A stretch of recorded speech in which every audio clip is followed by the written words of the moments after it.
This video is going to be my full review of the Saris MHS bike rack. So I did an unboxing video where I kind of showed the setup of the rack, basic functionality. Now it's been my daily rack for over a month, and I'm going to talk about the things that I like and the things that I don't like. So let's first talk about what the MHS is. So it's basically a modular bike rack. So there are three different bases you can get. You can get the 1+1, the 2+1, which is what I have, and the 3+1. What you do is, the 1+1 is designed for one main tray, and then you can bolt on a second tray to make it a 2-bike rack. This is the 2+1. So I've got the 2 trays, and then if I wanted to, I could bolt on a third tray and make it a 3-bike rack. So like I said, it's modular and you can take a tray off. So if you're only using it as a 1-bike rack, most of the time you can just take a tray off, make it lighter to take on and off the vehicle, and then of course put the other tray on and then add the third one, since this is the 2+1. So that's the MHS. Let's talk about installation. So installation is really straightforward. You just slide the rack into the hitch receiver, you line up the hole, put the bolt through, tighten it down with a wrench, and then you want to shake it back and forth as you tighten it to make sure it's really secure, and then you put the lock on. Now I'm going to go ahead and talk about the negatives of this rack right off the bat, because we're talking about installation, and that is the fact that this is a heavy rack. So the base, I think, weighs 38 pounds, each tray weighs 33 pounds. So if I have this bike rack set up like it is now, just 2 trays, it's 104 pounds. So for me, it's the kind of rack that you would want to leave on the vehicle, or take a tray off, and then, like I said earlier, it makes it lighter. The other negative is not too much of a negative, but it's the fact that you do have to have a wrench and there is a separate bolt. So I like the kind where there is a knob behind the rack and it uses a wedge and allows the rack to go into the hitch receiver, tighten, without having to use a bolt. Now on those racks, a lot of them, there is another pin you got to slide in, so there is an extra component, but you do have to have a wrench. So I would recommend, if you have this rack or any rack like it, is just have a dedicated socket wrench that you keep in your glove box or right next to the rack where you keep it in the garage.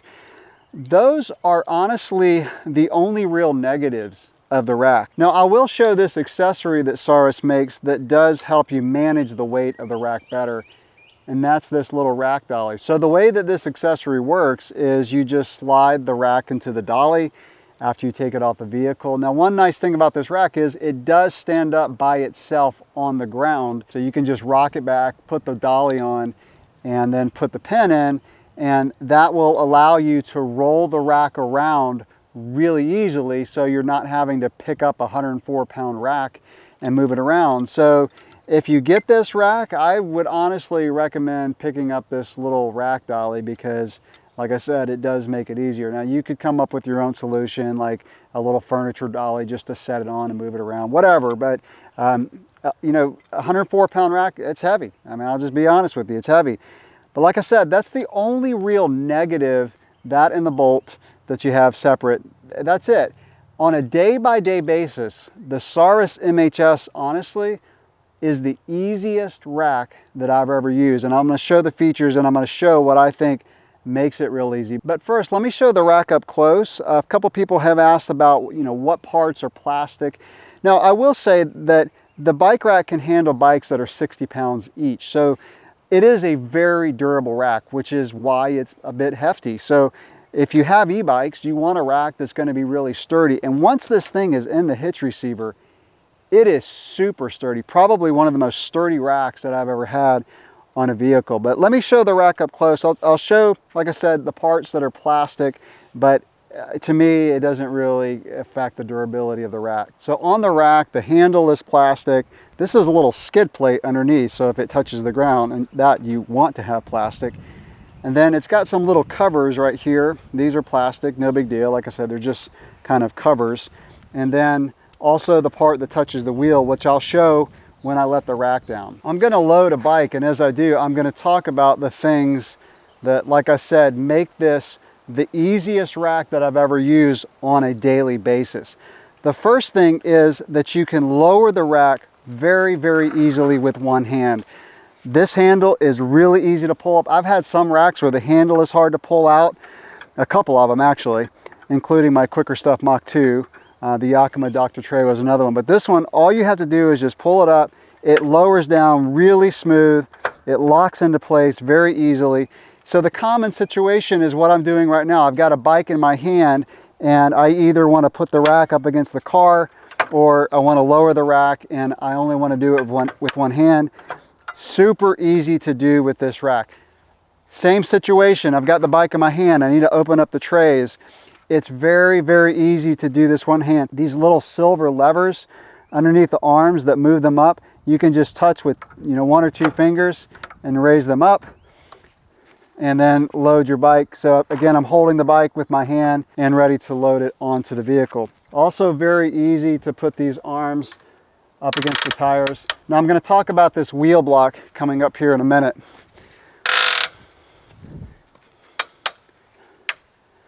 Not only easy to use, but also probably the quickest rack that I've used to load a bike. So unlike the Quicker Stuff Mach 2, the 1-Up, and maybe some other ones like this one has a wheel block that the front tire should rest against when you load the bike onto the rack. Now, I did reach out to Saris and ask them about this, and they said they felt like this just added more stability to the bike. And it's true. I mean, the bikes are really secure. So yeah, the bike, I mean, it's really secure. I mean, I can't say it's much more secure than like my Quicker Stuff Mach 2, but Saris told me that they felt that the strength of the steerer tube just needed a little bit extra support, and that's what the wheel block provides. So it's there, you should probably use it. Also, it's got a wheel strap. So in my opinion, this wheel strap is just a little bit extra security. My trailhead is 10 minutes from my house, so most of the time I don't use the wheel strap. Like I said in my unboxing video, I don't condone using a rack different from the manufacturer's recommendation, so they provide the wheel strap. You should probably use it. What I think is the security it adds, if you're going down the highway at high speed and you hit a huge bump in the road or a huge G out, the bike could kind of buck up really strong, and I guess there's a chance that it could overcome the forces of this ratchet system, and that's what the wheel strap does. So it's extra security. I would use it on long trips. It does make the bike just a tad more secure in the rack. So with the wheel block, the wheel strap, the bikes, they're not going anywhere. Now, if you're thinking ahead a little bit, you're probably thinking that the wheel block causes the bike to be in a fixed position, which may cause contact with the handlebar and the saddle, and I've had that happen. So I'm going to try a gravel bike. So I've done the enduro bike, and I'm going to show some love to the spandex crowd out there, and let's load the gravel bike. This is actually a combination I have not used yet, so I'm going to load this bike on and see if we have any contact. Of course, you want to alternate the bike, so this bike faces to the left, so totally fine here. Absolutely not even close for contact. Not even close. So this is a combination that works really well on the rack. Now the next thing I'm going to do, I'm going to put on a mountain bike, and we'll do a cross-country bike, and in that situation I think I might have a little bit of contact. Now I will say that you can raise and lower these plastic pieces that contact the tire. So if I put on a BMX bike or a smaller bike, even the gravel bike, I'd leave it like this. Now these do hold pretty secure. So as you can see, the plastic piece does wrap around the tire. So on the front and the back, it's a really secure fit, so the bike cannot really move side to side. But there are situations where you'll need to lower this, and unlike the MTR, you can lower this plastic piece without any tools. If you need to lower this, you would just unthread this. I'll mention one more thing that I forgot to say when I was talking about the negatives. There's one more very minor negative, and that is the fact that this thing, once it gets to about right there, it can fall freely down to the ground. So, you know, about right there, that's where it locks in. I mean, it opens up plenty far enough for a bike, but I wish that it had a mechanism that would not allow that to go down to the ground. I'm going to add my cross-country bike, and in this combination, I've got very slight contact. So you can see here, this saddle makes contact with the shifter of the enduro bike. Back here, it's okay. The grip is really close, but it's not touching the saddle. So in this situation, you've got two options. If it were a long trip I was going on, all I would do is I would undo the bolt here. I would just twist the saddle slightly and you're good to go, or lower it, probably more common situation. Or if it's a short trip and I didn't want to do that, what I would do, and now you're not using the wheel block, but you can use the arms to just allow the cross-country bike to go forward. So I push the cross-country bike forward and now I have no contact issues. Now it's true, the bike does wobble more than if it were touching that wheel block. So the wheel block does work. Like it does what it's intended to do. I wouldn't have any worries personally. Now again, I'm not going to condone you use this rack differently, but that's one nice thing about this style of rack is you can pivot the bikes forward and backwards. Like I said, I reached out to Saris. They recommend always using the wheel block, so I'll throw that out there. Now, I will mention one thing. Unlike the MTR, the trays in the back are not stepped. They're the same level. And I'm kind of, you know, I think it's because of the modularity of the rack, but, you know, that's another thing I just want to throw out there.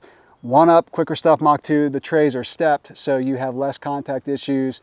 The MTR was like that, but not the MHS. Something else that makes this rack really easy to use on a daily basis is the fact that it has an integrated locking cable. Now, you do have to have a key to lock it, which someone put a comment, which I think made a lot of sense, is it does make sure you have your key with you so you don't accidentally, you know, lock your bike onto the rack without a key. And so you just, you know, put your key in, turn it, and it's locked. So again, another thing, like I said, that makes this a great daily rack. And by the way, this rack does lower to the ground.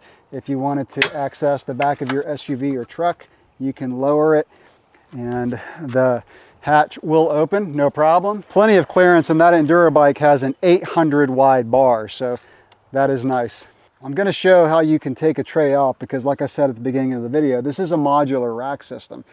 Now you have to use the included security key, which is basically a Torx wrench with a hole in the middle. And then all you have to do is undo this bolt here. Once this bolt is loose, it does not have to be all the way out.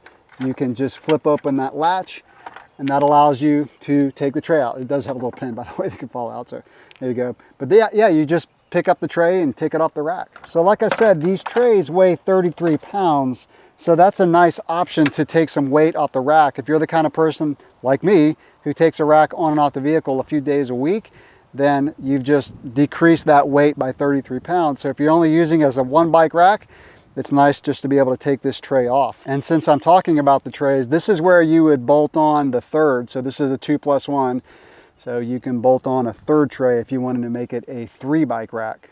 So that is the Saris MHS bike rack. As you can tell, I really like this rack. It does have a few drawbacks, particularly the heft, 104 pounds. However, if you're an e-bike rider and you put 60-pound e-bikes on it, then maybe that's a good thing. You need a really solid, secure rack. But the one-handed operation to raise and lower the rack and use the arms, the built-in security locks, like I said, it makes this rack the easiest bike rack to use on a day-by-day basis once it's on your car. Now, like I said, one of the benefits of being modular is you can drop the weight of the rack by 33 pounds by taking off a tray if you only need a one bike rack. Or if you just want to take a tray off to make the rack easier to pull off the vehicle. If you have any questions or comments, drop those below. If you've used this rack, let me know what you think. How has it worked out for you on a day-by-day basis? Thanks for watching.